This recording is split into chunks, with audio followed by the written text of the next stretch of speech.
miniature soldiers, big opinions. This is the Conclave Podcast.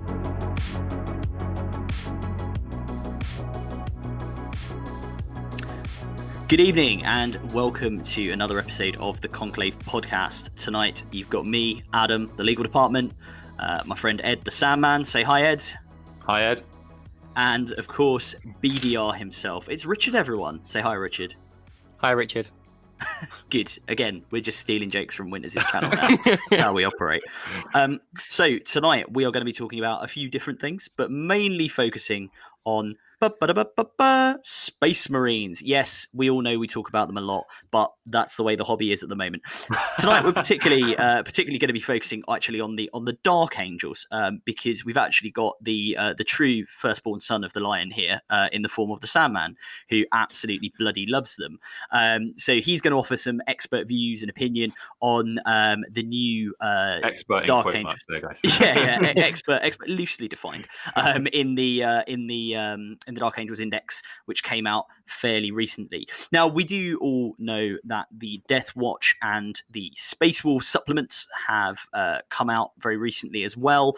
We're not going to touch too much on those tonight. We might just do a little bit of an overview. The reason being that we want to bring you the expert, in quotation marks, opinions, and we don't have the full expertise here of Josh the War Hipster, who actually has both those armies.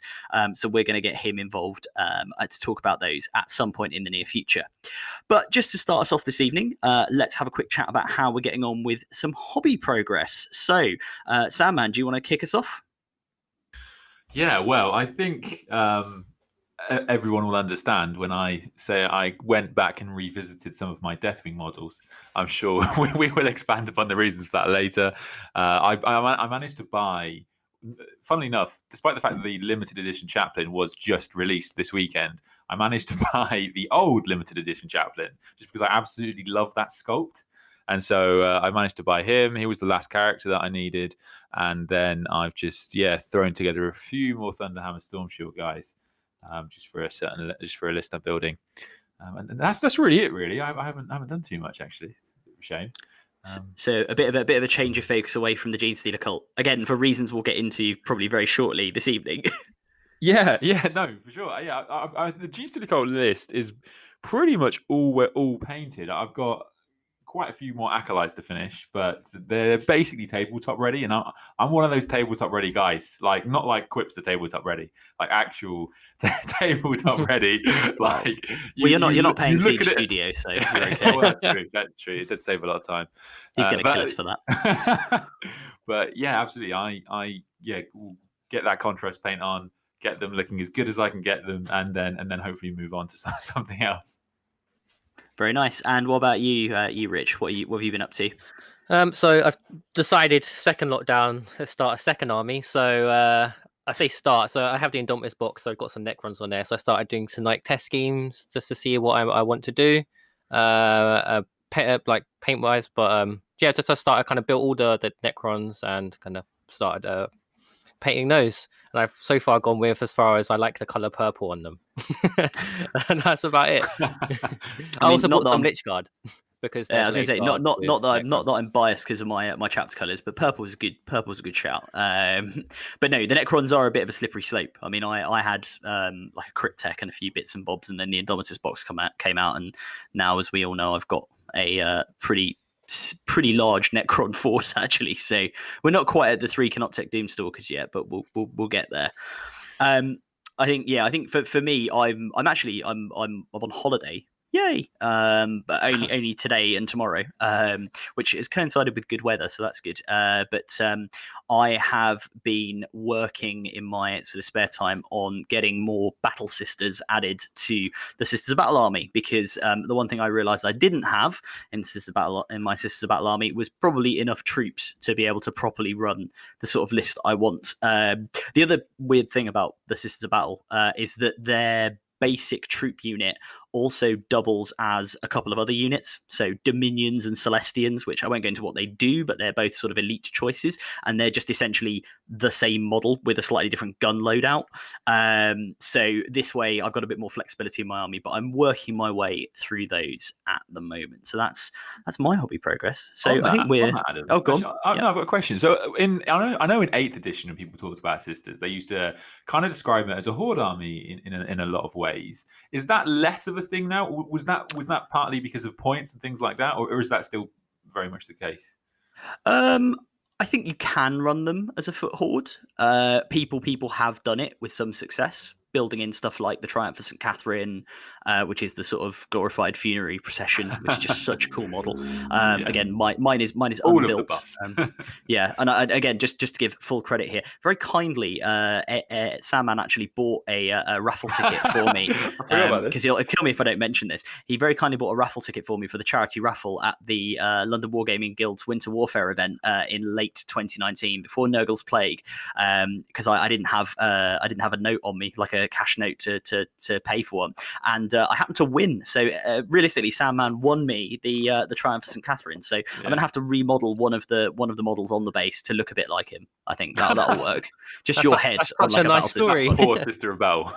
Yeah, we're a close knit group here. So, but yeah, no, you can run them as a horde army. One thing I will say, what did St. Catherine do? What is her story? I don't. Oh, she's the one, right? She was the she was the one of the first of the daughters of the emperor back when you had the reign of terror, or the reign of blood of and I'm never sure how to pronounce this. It's spelled Goge. I think it's Goge Van Dyer, who was the mad ecclesiarch. Yeah, and the daughters of the emperor were his personal bodyguard, and basically the Imperium decided we're going to get rid of this guy because he's an absolute lunatic and he's just, declaring war on Astartes chapters and various other things.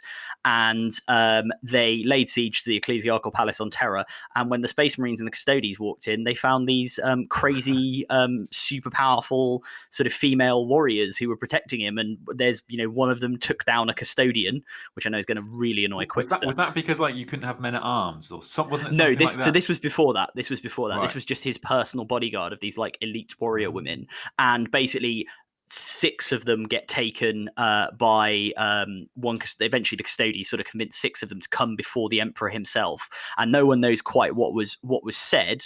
But they basically then go back and realize that this Goge Van Dyer guy is a massive heretic, and they just execute him. And Catherine, I think, is the one that chops his head off in the end. Oh, that's cool. So she was the sort of the founding leader of the Daughters of the Emperor, that then became the Sisters of Battle once this all panned out, and there was a ruling made that the ecclesiarchy could never have men under arms again, but they kept the Daughters of the Emperor, who became, say, the Adeptus Sororitas. My saint in primary school was Saint Andrew, and that's not nearly as interesting a story, to be honest. He just what did he do? I would have paid way more attention in church if that was our patron. That's a good point. What did St. Andrew actually do? I know St. Patrick drove the snakes out of Ireland. I don't know. That's one to revisit on a non-40k. He was on a cross, but he didn't want to die on the same kind of cross as Jesus, I believe.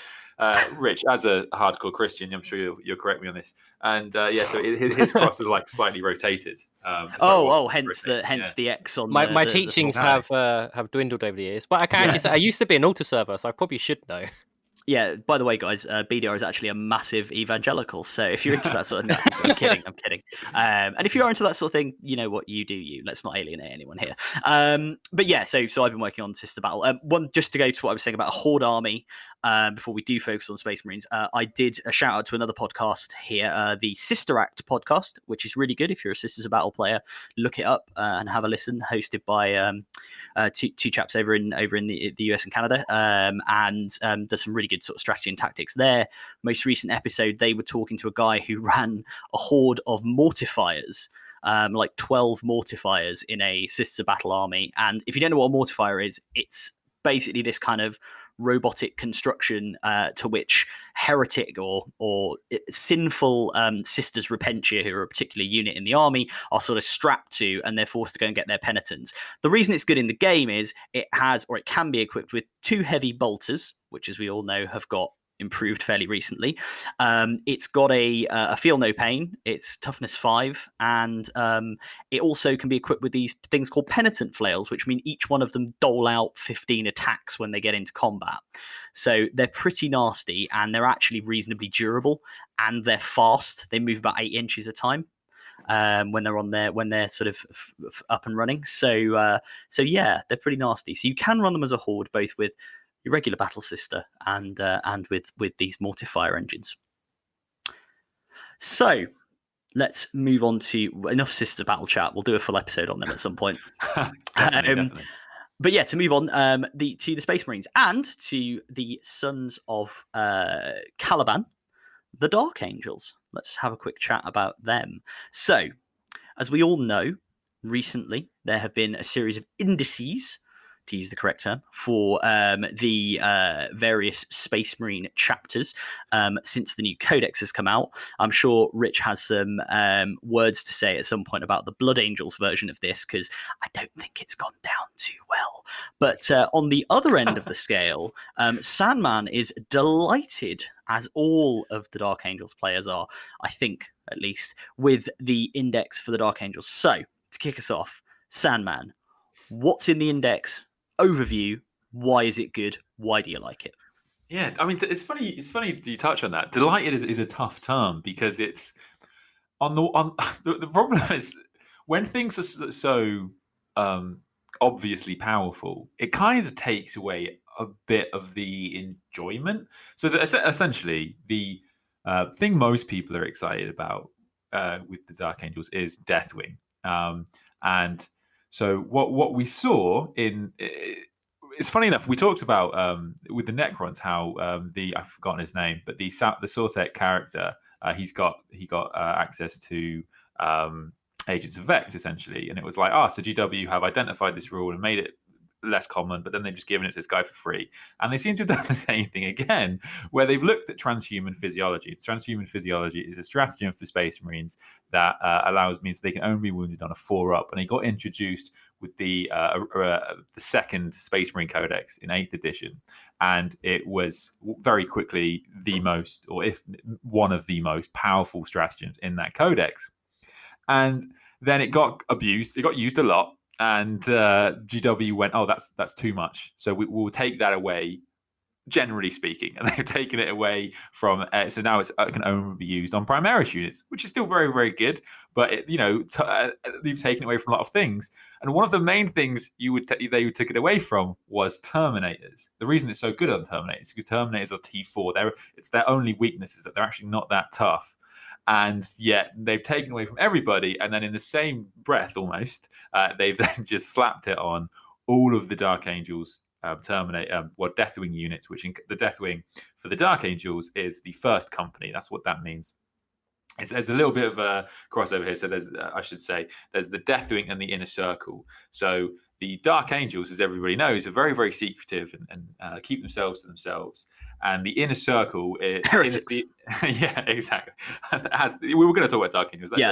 I'll make the joke, and then we can just forget it for the rest of the show. Someone would have complained, I imagine. Exactly. So the Dark Angels are massively secretive, and this goes back all the way back through the Heresy, right before they find the line. They're always incredibly secretive and up themselves. And as you kind of gain through ranks of the Dark Angels, or you gain the trust of the Grand Masters, you kind of go through inner circles, and as you get towards the center, you'll find out about the full history of the Dark Angels and the history of the Fallen and Luther. And then if you get to the center, which is Azrael, you actually find out that Luther's still alive. So the Inner Circle essentially covers everybody that knows that the Fallen exists in the game. And the Deathwing encompasses everybody who is in the first company, and the Dark Angels first company is very particular because everybody wears Terminator armor. They just have an abundance of it. So it's a little bit complicated, but everybody in the first company is in the Inner Circle, but not everybody who's in the Inner Circle is in the Deathwing. Okay, that's one thing to know. So, but this rule applies to everybody with the Inner Circle ability, not the Inner Circle keyword, which becomes a bit complicated, and not the Deathwing keyword either, which makes it a bit complicated. So essentially, everybody who is a Dark Angels character or the Dark Angels specific Terminators, and the Dark Angels have their own Terminator data sheet, then they get the Deathwing, so the inner circle keyword, and therefore they can only be wounded on a 4-ups, and this is just incredibly powerful. And your Terminators are pretty good as well. Some of the weapon options they have are quite nice. So the Dark Angels, the Dark Angels have, like I said, have their own kind of Terminator data sheet, which is almost identical to the normal one. The other Deathwing ability is that they are immune to morale. The only other special thing about, well, there's kind of a couple of little things special about Dark Angels Terminators, so they can take a plasma cannon, and they can actually mix in the melee weapons and Stormbolt or Power Fist, which has some utility, but it's generally just for fun. So if you take Stormbolts and Storm Shields, for example. Oh no, sorry. So you still have to stick to those specified loadouts, but you can take in a 10-man squad, you can take 7 Thunderhammer Storm Shields and 3 Bolters Storm Shields, so 3 Bolters and Power Fists. And then the key Dark Angels unit is the Deathwing Knights, and the Deathwing Knights also now hit on 2s. For some reason. They're really good. Thank you, TW. And they also then they've got a Storm Shield as well, so they've got a 4-up save, 4-up invulnerable and a 1-up save essentially. And you combine that with Transhuman, and there's a dark. The other this is big. There's a Dark Angels relic that you're going to always take, and it gives Deathwing units a 5-up Feel No Pain. So now these Terminators are now they're just Death Guard. I was going to say, actually, one of the things, am I right in saying that a Deathwing Knight, one of the weapons they can have is called the Flail of the Unforgiven or something like that? So one thing I love about that, because I have a Death Guard army, they do remind me, again, on the heresy front, they do remind me a lot of the Blight Lord Terminators, who also have, a mace that carries over damage well, they're to other units. They're also toughness 5 for 1 CP. So there we go. Wow. They're very like it, yeah. So they've got that. Their other kind of key strat is they get an extra attack for 1 CP for attacking units with over 10 models in, which is just amazing. Super good. Custodians need that kind of thing.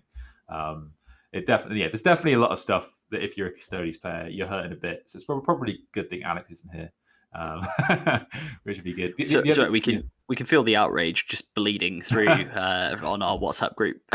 The other thing about Deathwing that is just kind of actually Terminators generally that's really, really important to mention is the which I don't think we covered in the podcast, is the Master of Sanctity. It has now had a significant buff. It only costs you points, but also there's a stratagem which is, I believe, is 2 CP normally and 1 CP if you're Master of Sanctity, and you can just count any of your litanies as active.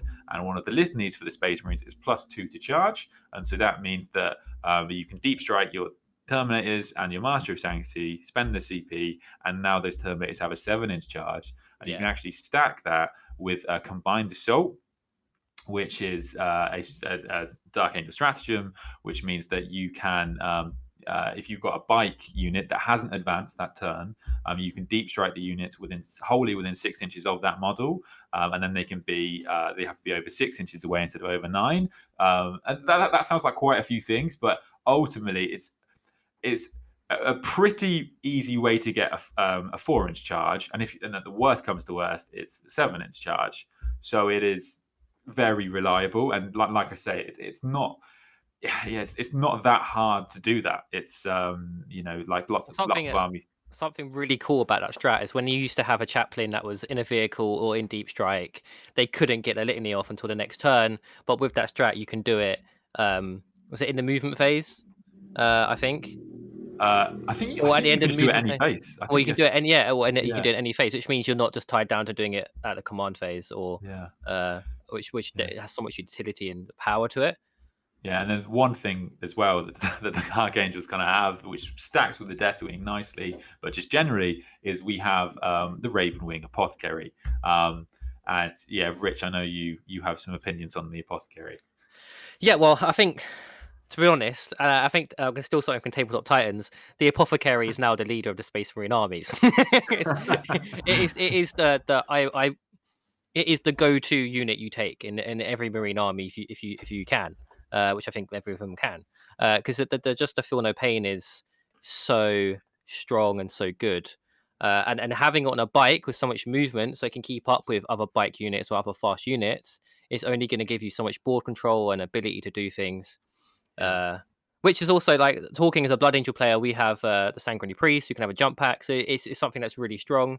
But just with the banner and with the bike, it just means you can spread out your Feel No Pains and have so much control of the board everywhere. Which is huge. Yeah, it's not only what the units you're describing just being really tough, but your whole army's just becoming a whole different level of tough. I was just going to say, I did just check the codex I've got here, and that strategy, Commanding Oratory, which is the one Sandman was talking about, is at the start of any phase if you haven't recited a litany this turn. So it's just super powerful. And does it automatically go off, or do you still have to roll for it? Well, now you're going to make me open the book again. I'm sorry, I might be wrong. I believe it automatically goes off, but even if it doesn't, he can go off on a 2 with the Master of Sanctity. So there you go. But to continue with that Apothecary as well, we forgot about the ATVs. So they can drive along some ATVs, which is just going to be savage because they are brutal. Yeah. That's why I painted 3.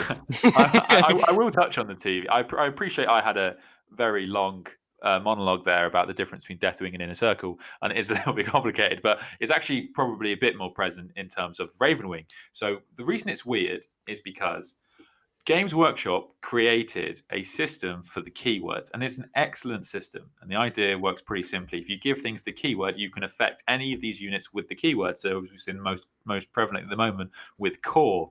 So what you could do, for example, is if you wanted all the Deathwing units to have the Inner Circle ability, you would just need one rule at the top of the index or codex that says every unit with the Deathwing keyword has this ability. However, what they actually did is they gave all of the Deathwing units that ability, and then they also, the keyword, that they gave the Deathwing units that keyword, and then they also gave them the Inner Circle ability, which was an extra step. And the reason that's a problem is that's because in the stuff in the Space Marine Codex didn't automatically get that ability. So the Blade Guard, which are Deathwing, and the ATVs and the Storm Speeders and the Land Speeders and the bikes, which are Ravenwing, they actually don't get those abilities at the moment. Which probably a good thing, to be fair. Blade Guard with the Inner Circle ability would be outrageous. Also cool, but outrageous. I mean, it would be, but I mean, it's already outrageous. So it's like at this stage. Yeah. The weird thing about the ATVs is if you did take the one squad of ATVs, there is a stratagem you can use, which I believe should still work. So you can just spend a CP and give one unit a 4-up in burn.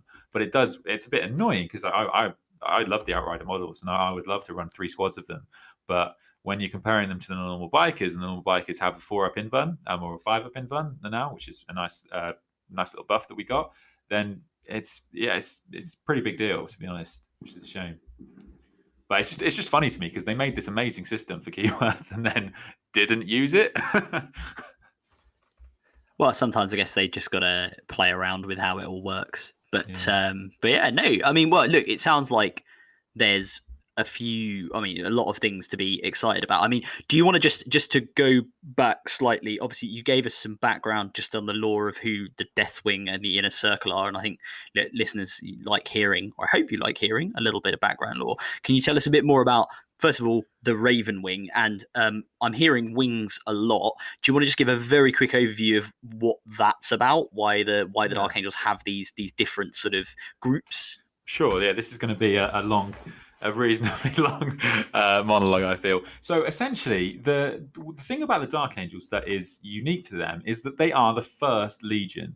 And that's not just a fancy name or something that they use to be smug about. It is the truth of the matter. It's even said that all of the other Primarchs are clones of Lionel Johnson to some degree. And that what that means is that the Dark Angels were the first Astartes Legion to be used by the Emperor, and they were used in the unification of Terra. And this will come to answer Adam's question, sorry, I should say, about the wings. And what that meant is that they were the prototype. One of the things that the Emperor did when they were the prototype is he gave them these battle formations, and they were actually called hosts at the time. And I believe there was more than 6, but there was a whole bunch of hosts, and they worked it, where unlike now, they were specialized hosts. So the Legion as a whole is supposed to be able to deal with anything, but each host was specialized. Now, when they were reunified with Lionel Johnson, he actually renamed them and he grouped some of them together to make what we call the wings. The Raven Wing, for example, was the name of something like the faster cavalry that in his order on Caliban, and the Deathwing was just Deathwing. It was simply the bodyguard. That's actually a modern retcon, but the Death Guard are the bodyguard of the Grand Master of the Order, which was Lionel Johnson. So so the host got renamed as the Wings, and that is something that is different about Dark Angels to every other chapter. Their wings and or what is companies, the companies specialized. Or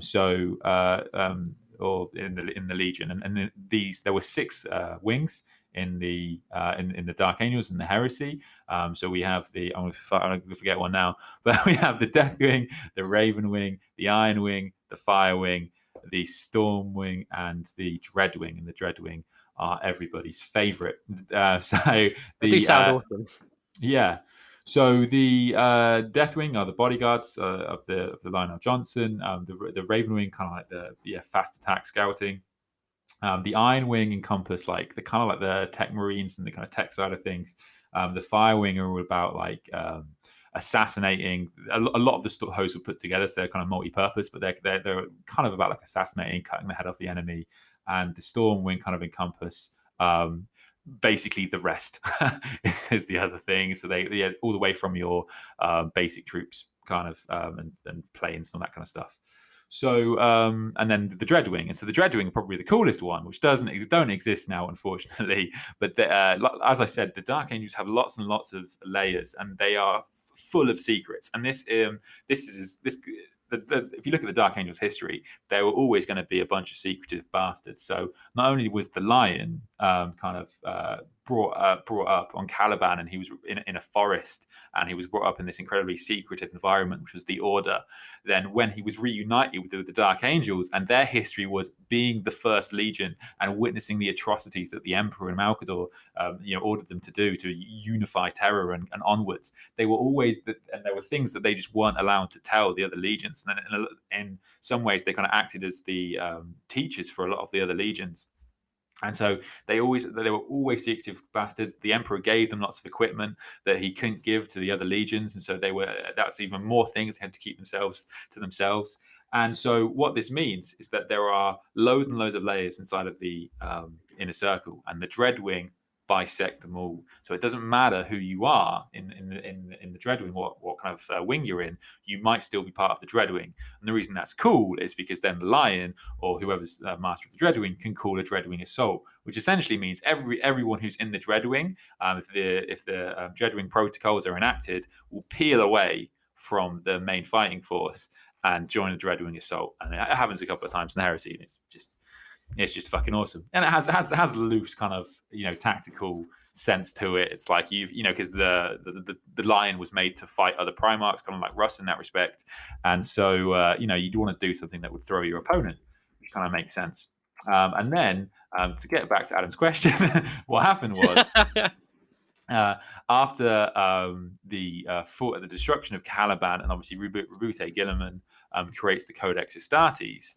What happened was the Dark Angels, whilst they're not necessarily Codex compliant, because obviously you shouldn't have that many Terminators and you shouldn't have a second company that's all on bike, and obviously, and actually lots of the Dark Angel successors, or all of them, still report to Azrael, they had to give the appearance of still being Codex compliant. So they got rid of 4 of the other wings. The 4 other wings now, that's why everybody else is green today. And yeah, that takes us to 40k. There we go. A potted history of the Dark Angels. That was really good. That's really interesting. And I've got to admit. So I and I've said this to Sandman, and Rich probably heard this about a million times. But I've obviously read a lot of the Horus Heresy, and some of them are very good books. And I was sort of going through them in order, and I got to the one about the Dark Angels, and I made the mistake. I can't remember what it's called. Sandman, do you know off the top of your head? The first one. Descent of Angels. Yeah, Descent of Angels, right. And I made the mistake of listening to the audiobook of that. and I'm sure it's probably very good in writing. But I was listening to the audiobook on my commute, and back in the days when we could leave to go to work, and the problem in that book is that the author gives all of the Dark Angels the same voice, which I shall attempt to replicate, which is they all sort of sound like this, and they spend all their time going, Zahariel, shall we go and kill the beasts of Caliban? And it's all very. I've listened to it too. Yeah. It just makes. I'm just going to say, in our D&D campaign, that is your voice now. That is what you're doing. You know what? I should be like a sort of big troll or something, or a one of those, what are they called in D&D, drow, the like demon creatures, but then just have that voice. Someone could be a little halfling who had like the deepest voice. Yeah. Shall we go on a quest? I totally know what you mean. It's so in that book, it's so hard to differentiate between the characters when you're listening to them, because like everybody from the lion to Zahariel in age, it's got that same voice. It's so difficult. But to be fair, I mean, so actually then it took me a long time, and mainly just from Sandman laying out all the detail to actually appreciate how cool the Dark Angels actually are. The First Legion, they are pretty bloody cool. I think the Dark Angels get a harsh rap, and I know Quipster would agree with this. So the thing about the Dark Angels is every single Dark Angel, every single book where the Dark Angels appear in the Horus Heresy is written by a different order. You can Google that and you can check it. Every single one, and they appear in I think 7, something like that in total, which is a lot. Okay, and so what that means is that the Dark Angels' stories are quite disjointed, quite drastically, and like so. For example, it's quite difficult to read the Lion because, like when you read a character in a book, they're supposed to learn lessons and grow. And Gilliman, for example, is famously, people really like Gilliman for that fact. He grows as a character and learns from his mistakes. And Imperium Secundus isn't like a rash decision, but it's something he grows from and learns from and regrets in Dark Imperium and talks about. And it's so interesting. But the Lion will fuck up, make a mistake, and then in the book is right in the exact same place. So and most prominently his stubbornness and the fact that he doesn't share with any of his brothers, and the problems that this creates for him, and he still does it in every single book, and it's just a bit frustrating. And the Dark Angels, fundamentally, one of the reasons they're not written by the same author is because they're not the main faction in every single book. So, for example, Imperium Secundus is outside of Fallen Angels is generally centered around the Ultramarines and the Blood Angels, and the Dark Angels are just there. And the purpose of the Dark Angels in those books is to kind of be different to those two chapters, and so they just act like arseholes all the time. And the Dark Angels do think a lot of themselves. That is canon, because they brag about being the first, and that's one of the reasons people don't struggle to get on with the Dark Angels, really, just because they are annoying.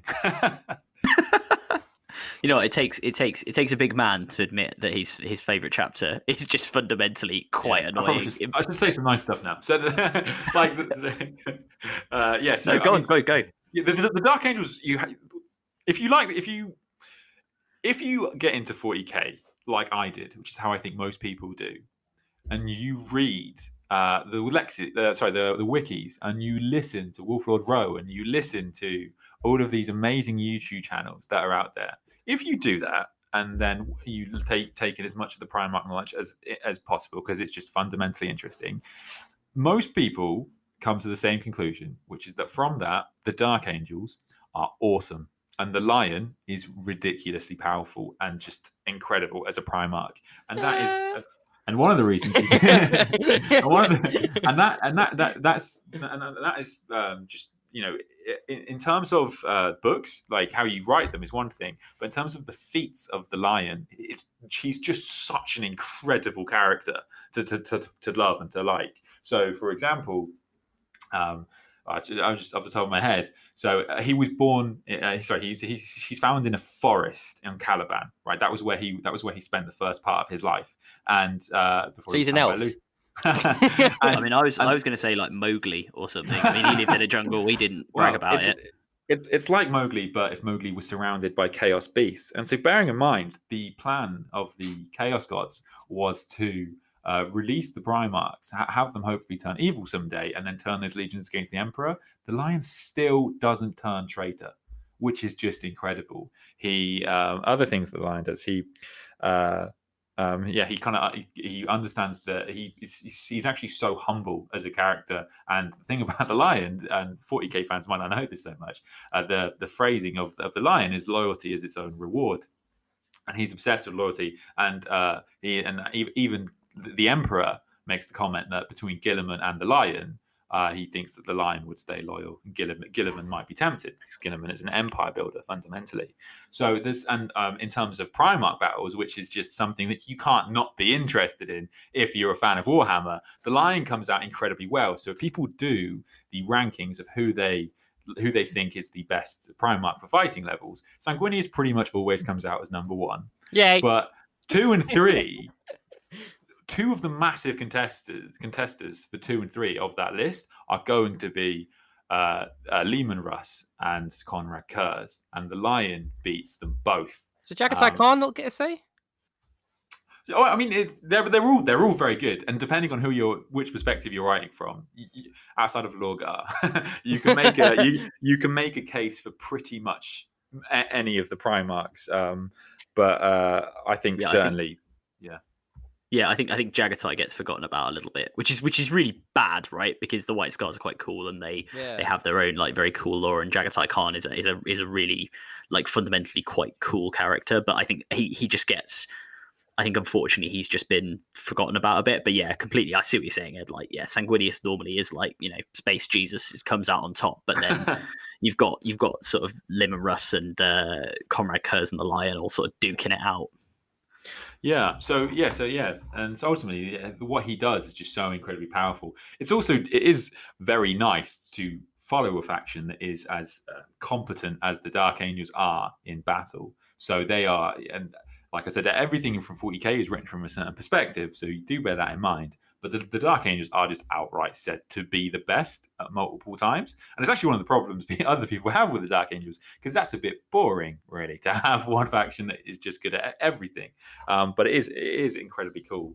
I mean, they haven't got a spiritual liege, so I think they've gotten away with it. Yeah. They're definitely the best at sleeping. Well, that's true. Sleeping Beauty, yeah. He's going to be gorgeous when he wakes up. Yeah.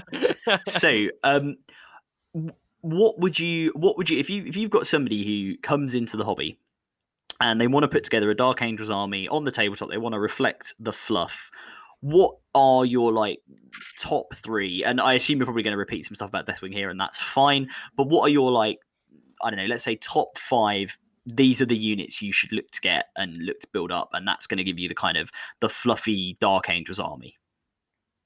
Yeah, I mean, the Dark Angels. The nice thing about Dark Angels is, and this is very obvious from the kind of the design of the game and the kind of the pictures GW put out and the way the rules are written, is the Dark Angel. When you play Dark Angels, you're not really encouraged to make a company like you would do so much, I think, with other chapters, which I think a lot of people like to do, and absolutely nothing wrong with that. When I started Dark Angels, I just bought Ravenwing stuff because it was really, really fun. But really, if you play Dark Angels, you want a bit of all of it, because the really nice thing about Dark Angels is not only do they have 3 wings, but all 3 wings are really fucking cool. The green one, obviously, the least. At their worst case, they're just very, very cool Space Marines. The Deathwing that are fluff-wise, in my opinion, the best Terminators outside of Alaris, probably the best Terminators in the galaxy, and they're probably in the game, which is really, really cool. So you're going to want that one squad of Deathwing. The Deathwing aren't very often deployed en masse either, so you don't have to worry about that. And likewise, the Ravenwing, there's often small squads of Ravenwing in the books accompanying other squads of Dark Angels. So I think you kind of want all of it. I think Azrael is one of the few. And I say this, Azrael can be a dick in the books. He does do some not very nice things, but in terms of Dark Angels, he's a reasonably nice guy. Do you want to just say who is Azrael? Because we've mentioned him a few times. Do you want to just give some brief who he is? Azrael is the chapter master of the Dark Angels, and he is on the tabletop. He has with the chapter master of the Dark Angels gets access to the most inner parts of the rock. And I should say this: when Caliban exploded, Alderich, which was the name of kind of the capital where the order that the Lion and Cypher and Luther all lived, kind of stayed together. And so eventually what they did is they just strapped a bunch of warp engines to that rock, and it is just a massive fucking rock, and then it can just traverse the galaxy. It's not the 90s movie starring the late Sean Connery about a attack on Alcatraz. Yeah. Or Dwayne Johnson. Yeah, no, absolutely. And he so Azrael got access to the most kind of inner part of the rock, which is where Luther was being held. And so that's how he works. He also has access. One of his relics is the lion helm, which is as it sounds, is the helm of the lion, which is incredibly good in the game. So it got a bit of a buff in the index too. So now it used to be models. It's now units with it. So it's biker and infantry, I believe, units within 6 inches get a 4-up invuln, which is just incredible. I think it would. Yeah, just an incredible ability. One fascinating thing about Azrael from the index, and I don't know how you'll feel about this, Rich. So as we all know, Dante is incredibly important in the 40k universe, and he is actually second to Imperium. Marnius Calgar actually, succeeds command to. He effectively looks after half of the Imperium, or the Imperium. Yeah, and so he is kind of the number one dude. Now, the other thing to know about Dante is Dante, like a lot of characters, the prominent characters, gives you a CP if you take him in your army, which is neat. And Azrael used to always give you a CP, but now they've said that Azrael gives you 2 CP, which is very cool. But even for me, is a weird decision. Yeah, because the Lord Regent of the Imperial Nihilus gives 1 CP. I mean, Marnius Calgar gives 2 CP as well, thinking about it. Does he actually? I think so, yeah. Yeah, he does, okay. yeah. So how many does Gilliman give? I thought Gilliman would give 2. And 3, I think he's quite a lot. Yeah, Gilliman gives 3, I think. Yeah, he's. I can double check that, but I think he gives 3 from the top of my head. The one time I've used him. Yeah. Anyway, so Azrael that was something I didn't even realize, and now I'm even more annoyed about. So Azrael, so Azrael is definitely the unit I was just taking. So yeah, he is he's a chapter master. So he has the chapter master ability, which is really, really good. He can deny the witch because the little green dudes who you see in the Dark Angels army. So you can Azrael comes with a Watcher in the Dark. And you can take a Watcher in the Dark with most of your Terminator units. And what they do, what in the fluff, what they are, is they are a very mysterious alien race that lived on Caliban, and they kind of serve with the Dark Angels. So they help them choose the Grand Masters, and they help them, people kind of go up the ranks, and they feed back information to the Masters, that kind of thing. They're very mysterious. They were apparently, it's hinted that they're in the Cabal, in Legion, which is... So they're a very weird past, and we can't really tell if it's actually them keeping the lion asleep. We're pretty confident that they're not evil, but they might well be. But yeah, if you take them in your army, they actually give you the ability to deny the witch once per game, which is quite cool. And yeah, the other thing about Azrael is his, you're going to make him your chapter master, as you should do. His ability is really good. So he has his ability is brilliant strategist, and what that means is that when depending on what doctrine you're in, you can roll back the doctrine for 1 unit within 6 inches, which is just incredibly good. And it stacks incredibly well with the second unit that I'm going to mention for the Dark Angels, which is the Talon Master. If you like competitive Dark Angels, you'll have already known about the Talon Master a long time ago, because the Talon Master has pretty much always been good. And the reason for that is because there are very few characters in the game that you can screen. Okay, so units that you can't shoot if they're within 3 inches of a vehicle or a tank or an infantry unit, or a unit with 3 or more over 3 models. No, 3 or more models now. Sorry, and that has a shit ton of shooting, and that's what the Ravenwing Talon Master does. So it's pretty much just like him and Tau commanders. There's really not many HQ units, honestly, in the game. He has a shit ton of shots. So he has a twin assault cannon and a twin heavy bolter. The heavy bolter, as we know, got a massive buff. And he works really, really well with Azrael there, because if you can keep him in the heavy, Devastator Doctrine, that's right, isn't it? Yeah, keep it there. Then he'll play his AP2, and he'll also keep his assault cannons at 30 inches, which is just awesome. He now doesn't get rerolls as all characters don't, which is super good and reasonable. But you can take 2 of him in one HQ detachment, and HQ detachments are now really scarce, so it's super good to be able to take to not take up their space. And he does buff Ravenwing units really likely. I honestly, in my competitor list, I don't think I'd actually take too much Ravenwing. I wouldn't be taking a lot of Ravenwing that would be castling up around him, because I'd probably be using them for engaging or fronts, that kind of thing. But yeah, he does give really nice auras. He's a lieutenant, so he allows all Dark Angel units to reroll 1s, and he allows Ravenwing units to ignore cover, which is awesome. Really cool. And he also gets an invert now, which is really good. The third unit, I'm just going to say Terminators and just leave it at that. just Terminators. Yeah, the Deathwing Knights are incredibly good, and the Deathwing Terminators are incredibly good. I remember actually, Adam, you spoke about this before. You saying how, and I agree a lot. You saying that the Deathwing Knights are potentially a bit of a trap. Yes, yeah. So I was, again, this comes from sort of watching, because I'm not a Dark Angels aficionado, but just it seems to me that they do give you a lot of benefits, but they are pretty expensive, right, in terms of what they do, and they're still not that mobile.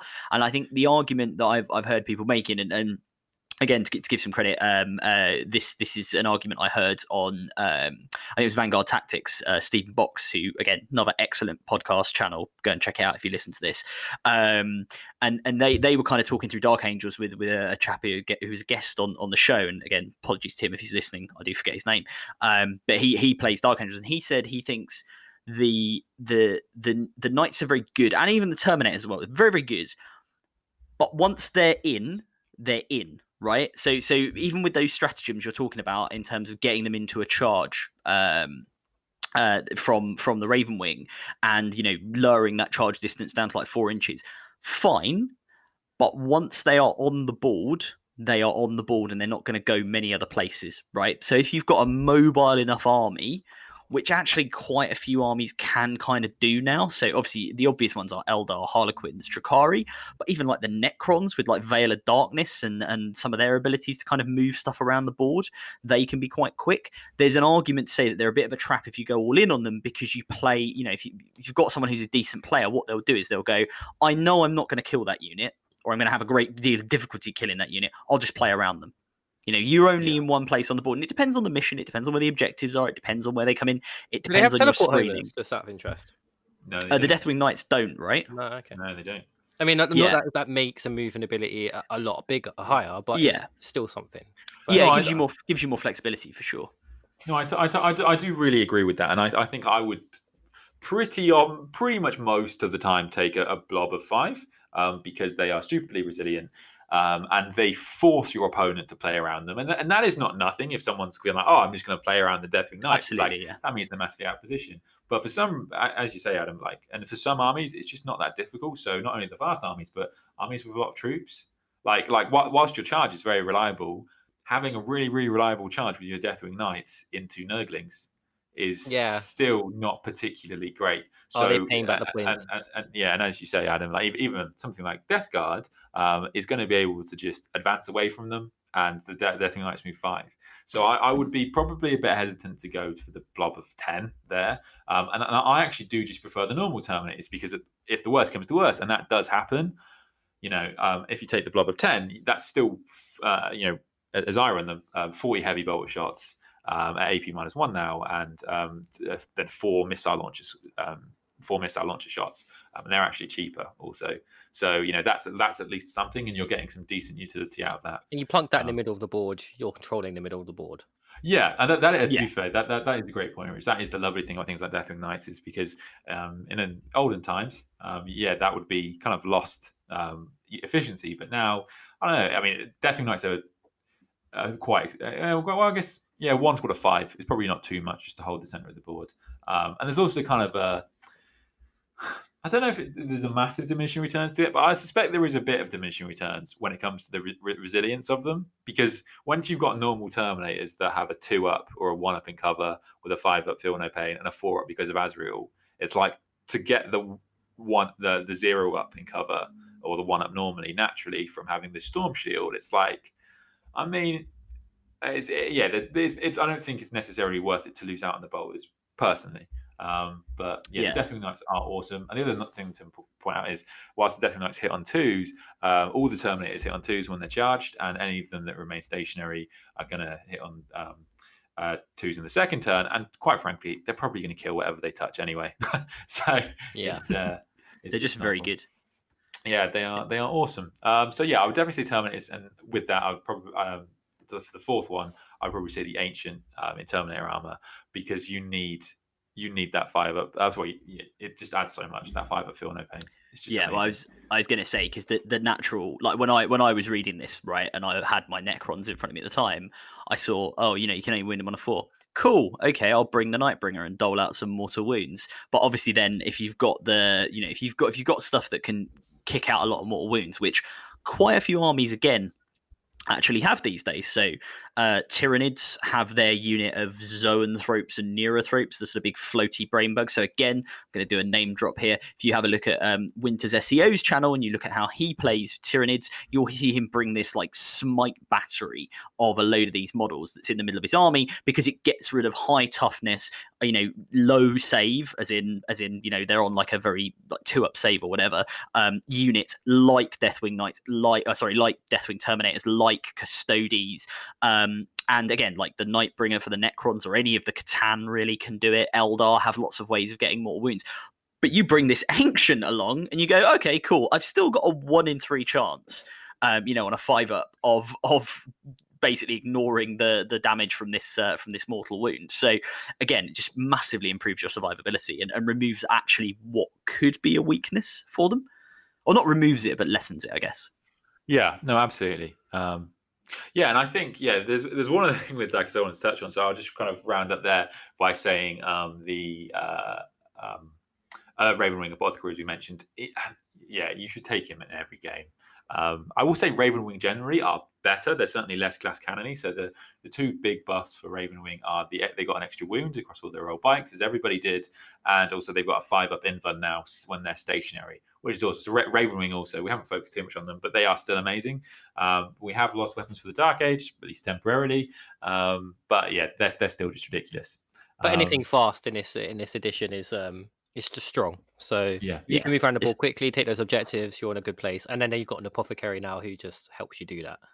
It's like speed and resilience in one, right? Which is the golden formula, which sounds really obvious, but actually it's quite hard for a lot of armies to balance in and get in. Having an army of bikes would look really cool as well. Oh yeah. That was my first Dark Angels army. It was an army of bikes. I wasn't even that first about land speeders. It's just like there's a good chance I would be a White Scars player, but when I started, and it's funny, a lot of people might not remember this. Space Marines used to be crap. That was actually their main thing. I know we forget about those times constantly. Always shit. but the White Scars had like no decent rules at all in the game. So then Ravenwing did. I think before we kind of finish up, I wanted to do some wild speculation, because it is why I play this game. Oh, we love it. We love a bit of wild speculation. Let's go. Let's get in. So I think conspiracy theory time. Yeah, let's put on our Valrak hats and let's talk the Lion, right? So the Lion, there are a huge number of rumors that the Lion is coming back, and I will say these rumors are always in. I will say these rumors are always in the game, but today, guys, we're going to wildly speculate, but we're going to look at the facts whilst we do it. So. It's sounding a lot like Fox News, I got to be honest. Anyway, so the thing about the Lion, and for you kind of people that are newer to the game, and you might have heard these rumors more, and if you're kind of familiar with the Primarchs, you might be like, why do they always talk about the Lion? Why is it never any of the other Primarchs?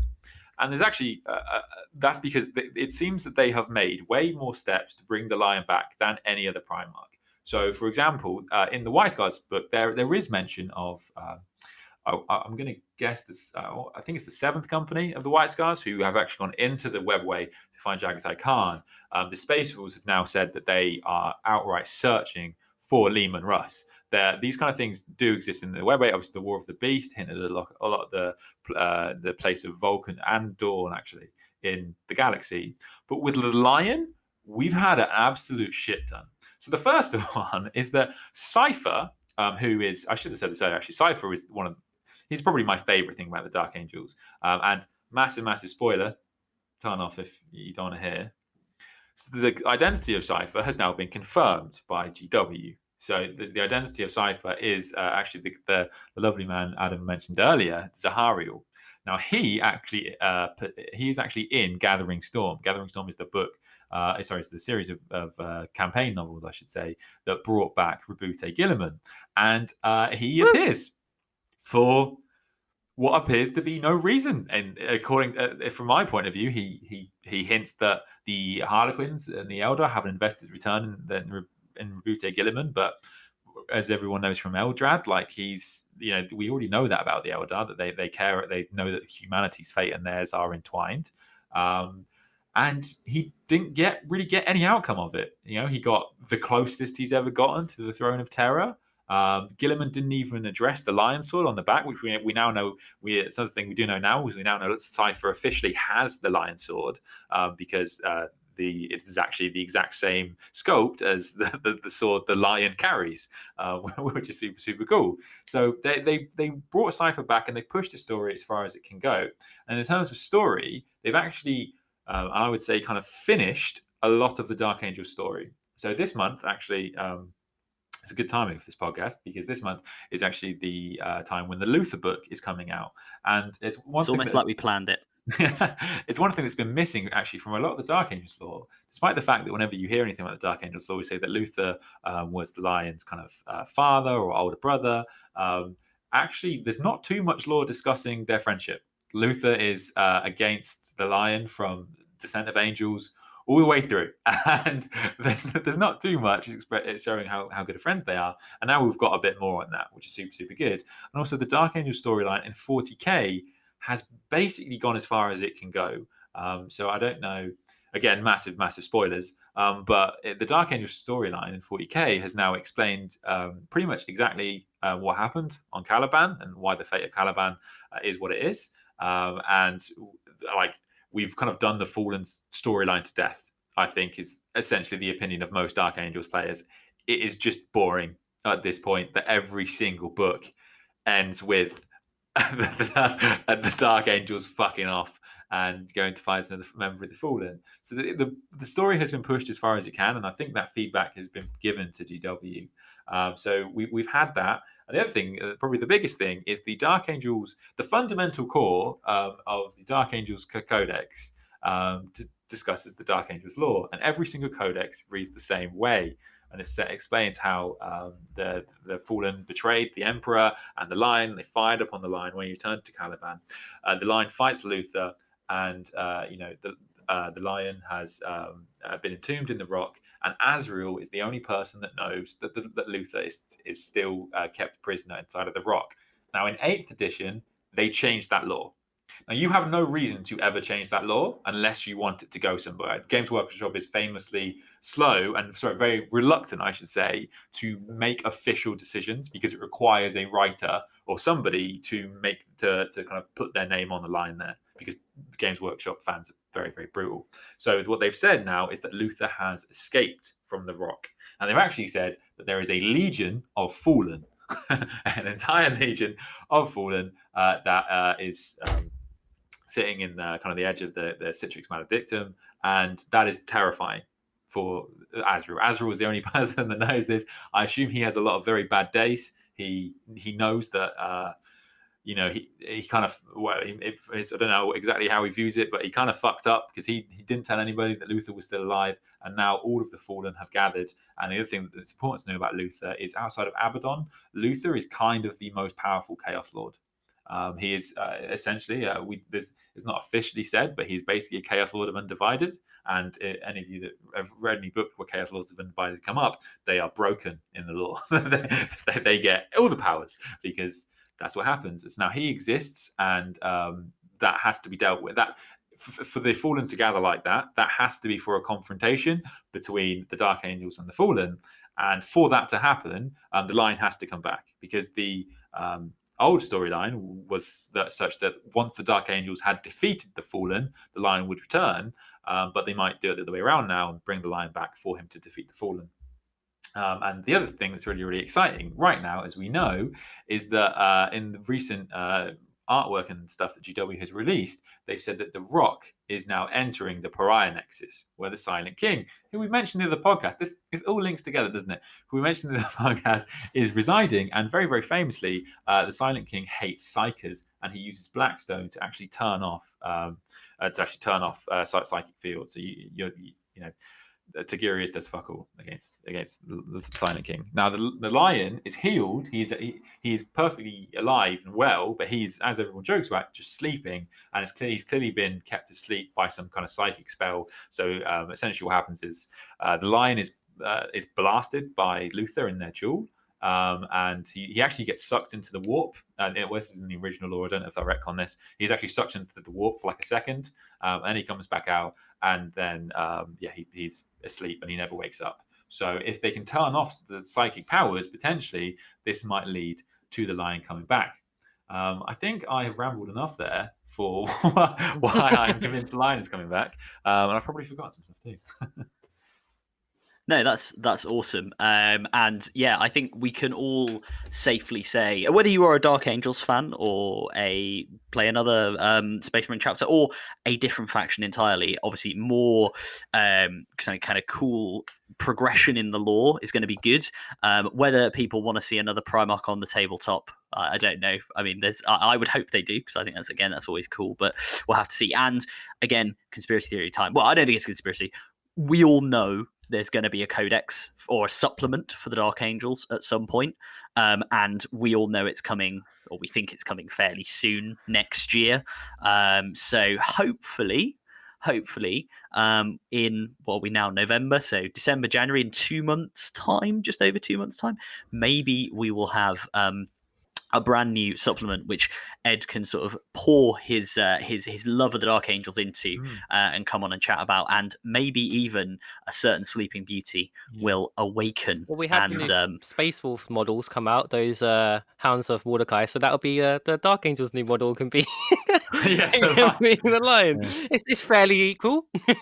No, maybe they'll go the other way. Maybe they'll just give them a squad of Reavers that are green and call them the Reavers of Caliban. I don't know.